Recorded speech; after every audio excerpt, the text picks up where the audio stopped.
J'ai hâte de découvrir aujourd'hui la ferme Sildia, cette ferme familiale, donc la transmission. Je trouve que c'est super important dans le milieu agricole.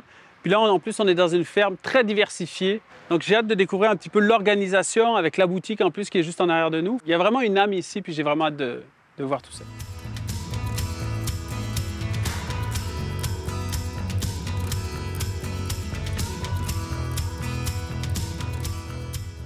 Je voulais vraiment voir un petit peu le monde de la ferme de Sildia. Oui.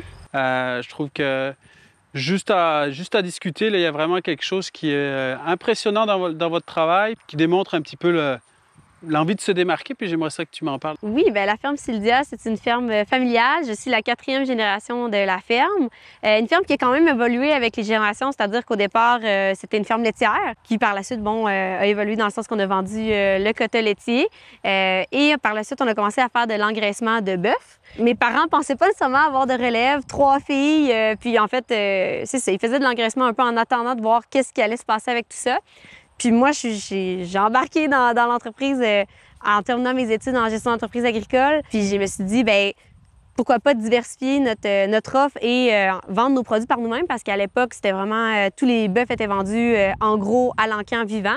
Okay. Donc, j'ai commencé en 2018 à vendre nos produits à très, très petite échelle, puis en fait, en faisant des marchés publics. Puis j'aimais vraiment ça. J'ai vraiment eu la piqûre pour la vente directe. Après les marchés publics, j'avais plus nécessairement de débouchés pour mes produits, donc on a construit une boutique de vente à la ferme en plein début de la pandémie. Puis on a vraiment commencé à vendre nos produits à l'année directement à la ferme. Ensuite, j'ai décidé d'accueillir des produits d'autres producteurs locaux, donc on a presque plus d'une trentaine de producteurs et agro-transformateurs de la région à même la boutique. Dans la boutique. Ouais. Okay. C'est quoi que tu voulais faire vivre aux clients ici? Oui, bien en fait, moi, avant de commencer ma boutique, j'étais fière de... Quand je mangeais mon assiette l'été, 100% de mon assiette provenait de chez nous, où je savais d'où ça venait. Puis c'est un peu de cette image-là que je voulais, en fait, cette expérience-là que je voulais transmettre aux consommateurs. Donc, oui, d'offrir nos viandes, mais d'être capable de faire un peu toute son épicerie au même endroit. Donc, veux pas, bien, j'ai commencé la boutique avec 8 producteurs.